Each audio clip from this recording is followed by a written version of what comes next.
नमस्कार मित्रों, आप सभी का स्वागत है CY एस्ट्रोलॉजर में।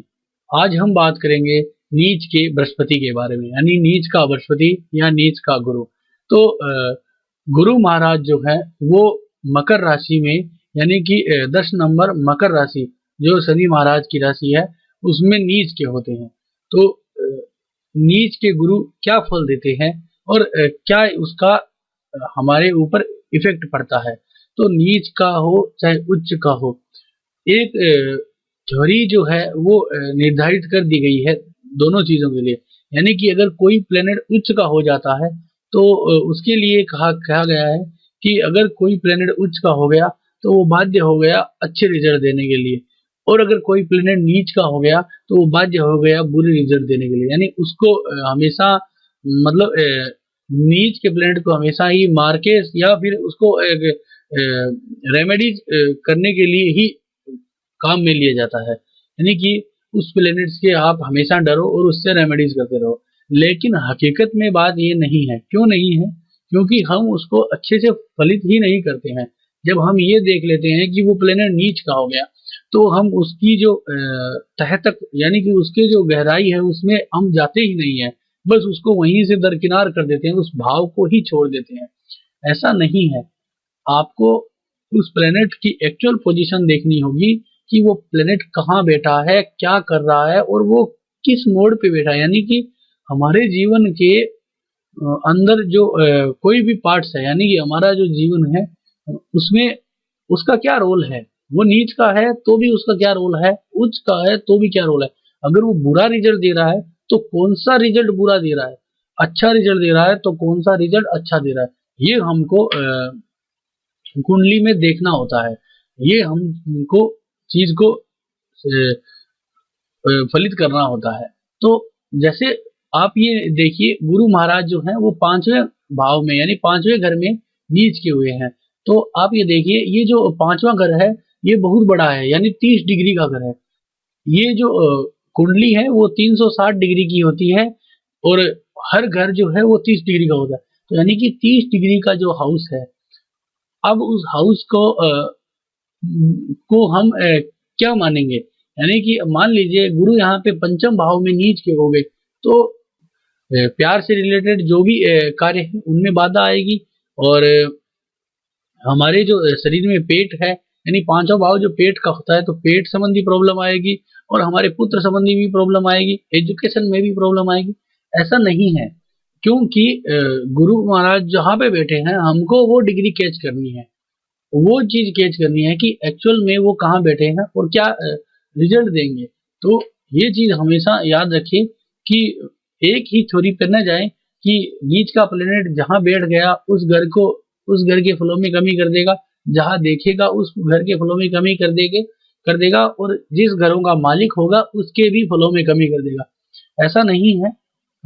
बात जो है वो थोड़ी सी अलग है। तो अब हम इसको फलित करके देखेंगे।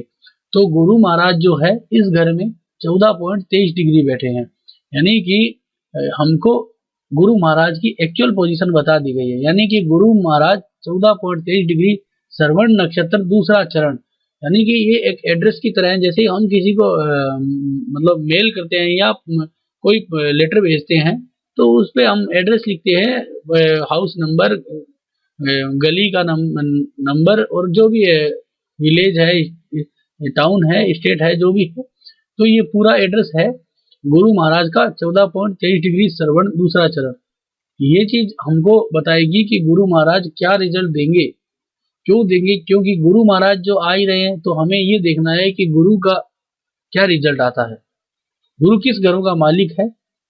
और ये जब 14.23 डिग्री लिखा हुआ है, यानी कि 14.23 डिग्री का मतलब हुआ कि वो 14.23 डिग्री इस घर में, यानी 14.23 डिग्री पे श्रवण नक्षत्र चलता है।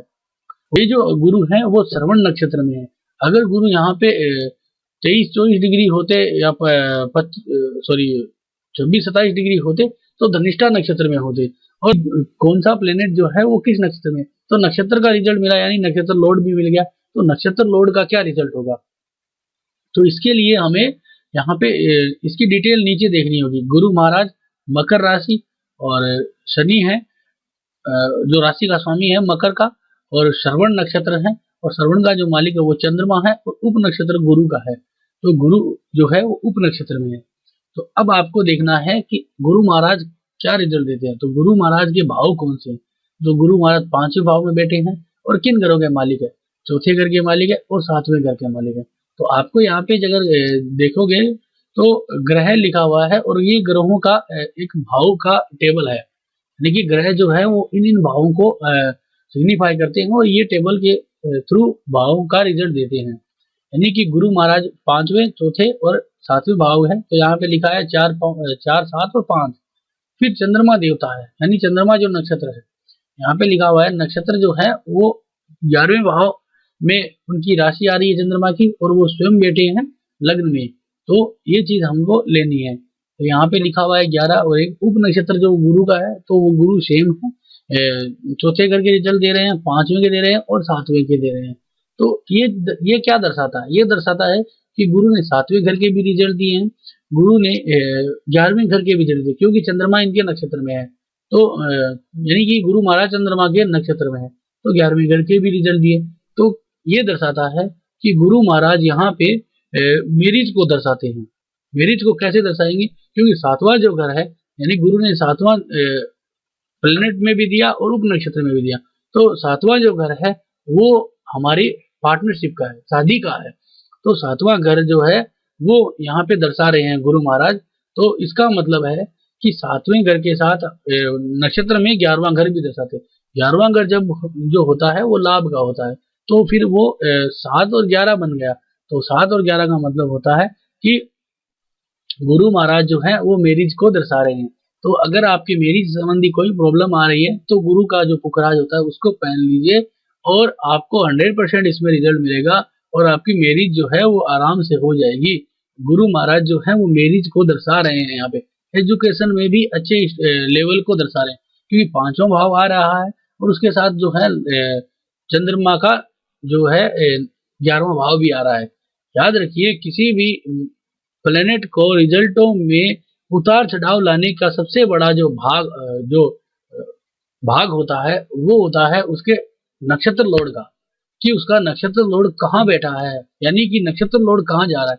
याद रखिए नक्षत्र लॉर्ड जो है वो 11वें भाव में, यानी कि लावेश है, और वो स्वयं बैठे हैं लग्न में।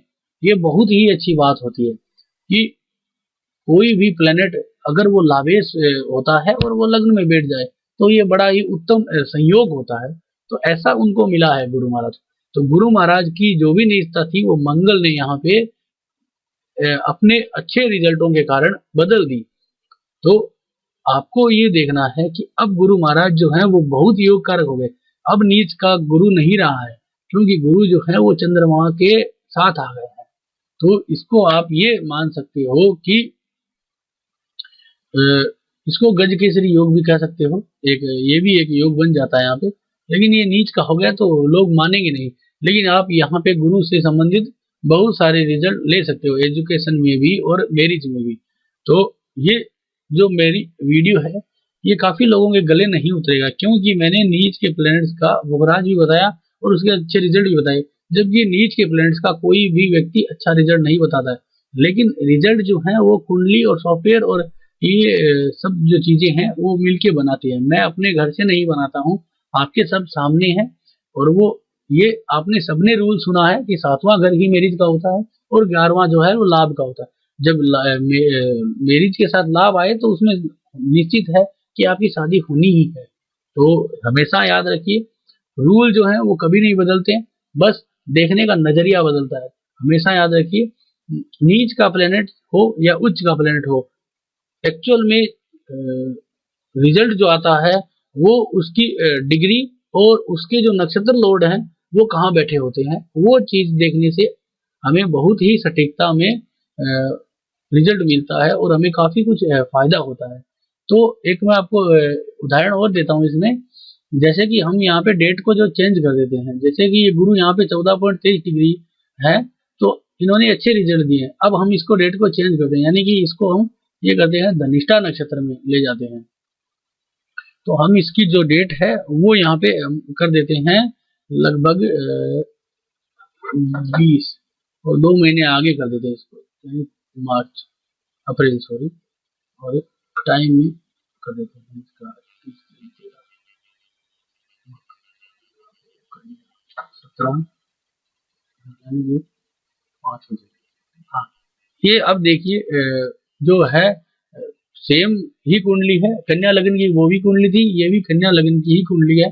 गुरु महाराज जो है वो नीच के हैं और धनिष्ठा नक्षत्र में आ गए 24 डिग्री, यानी कि गुरु महाराज जो है वो 24 डिग्री धनिष्ठा नक्षत्र में आ गए। अब गुरु महाराज क्या रिजल्ट देंगे? धनिष्ठा जो नक्षत्र है वो नक्षत्र है मंगल देवता का, और मंगल देवता कैसे हैं? मंगल देवता 12वें घर में विराजमान है, वो एक उनकी राशि मंगल देवता आप देख सकते हैं 12वें घर में विराजमान है, एक राशि उनके तीसरे घर में आ रही है और एक राशि उनकी आ रही है 8वें घर में। तो मंगल जो है 8वें का और 12वें का रिजल्ट देगा, तो मंगल की पोजीशन बिगड़ गई, तो इसका मतलब है अब गुरु की भी पोजीशन बिगड़ जाएगी। हमेशा ये ही चीज नोट करने की होती है। मेरा जो ये वीडियो बनाने का मकसद है कि लोगों को सीखने को मिले और लोग जो ब्रह्म जाल से हैं निकले, और ज्योतिष जो साइंस है यानी कि एस्ट्रोलॉजी एक साइंस है। 250 300 500 रुपए की किताब लेके कोई भी पढ़ के बैठ जाता है, ये नहीं है। मैं नहीं कहता कि मैं या कोई और एक्सपर्ट है, एक्सपर्ट सभी हैं, बस थोड़ा सा उसको गहन अध्ययन करने की जरूरत है। नीच उच्च ये सब चीजें हैं, अपनी एक उनका एक दायरा है, उनसे भी बाहर कुछ है और भी जो ज्योतिष है। तो हमेशा याद रखें ज्योतिष के अंदर रिजल्ट को ऐसे निकालें जैसे कि बहुत ही अच्छा लगे। मेरा ये जो रिजल्ट निकालने का तरीका है ये थोड़ा सा डिफरेंट है। मैं केपी कृष्णमूर्ति का यूज करता हूँ, मैं यहाँ पे नारायण भाव चलित को करता हूँ। ये जो मैं ग्रह के नक्षत्र सिग्निफिकेटर जो लेता हूँ वो मैं नारायण भाव चलित के लेता हूँ, न कि मैं लग्न कुंडली के लेता हूँ। तो ये जो चीज है ये आपको गलत लगेगी, बहुत सारे ज्योतिषाचार्यों को गलत लगेगी, लेकिन ये लोगों को समझ में आए इसलिए मैंने एग्जाम्पल के तौर पे ये चीजें बनाई है, बताई है। हाँ, मैं कहता हूँ कि मैं यहाँ पे सिग्निफिकेटर जो है वो गलत ले रहा हूँ, क्योंकि ये ग्रहों के सिग्निफिकेटर हैं, मैं नारायण भाव चलित के लेता हूँ। कृष्णमूर्ति के कई सिद्धांत है जो मैं लगाता हूँ, लेकिन मैं उनको सही तरीके से बोलता नहीं हूँ, क्योंकि लोग फिर क्या हो गए, भ्रमित हो जाएंगे। तो लोगों को समझाना ज्यादा उचित रहता है, तो इसीलिए मैं कुछ रूल्स को बदल देता हूँ। तो ये जो गुरु था धनिष्ठा नक्षत्र में, उसने जो रिजल्ट दिए हैं बुरे रिजल्ट दिए। क्यों दिए हैं? क्योंकि गुरु ने यहाँ पे चौथे और 7वें और 5वें घर का रिजल्ट दिया, वहीं मंगल ने यहाँ पे 8वें और 12वें घर का रिजल्ट दिया। तो 5वां घर जो है और 8वां जो है और 12वां है, तो ये घर अच्छे नहीं है, क्योंकि 5वां घर अच्छा है लेकिन 8-12 अगर साथ में लग जाए तो बहुत बुरे रिजल्ट दे देता है। तो ये व्यापार में हानि को दर्शाता है।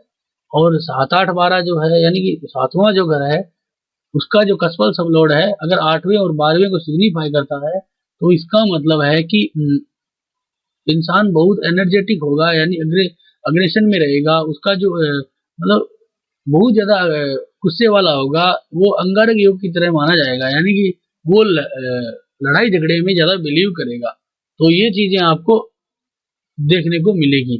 तो रिजल्ट जो है वो ऐसे निकाले जाते हैं, उनको और भी सटीकता से निकाला जाता है।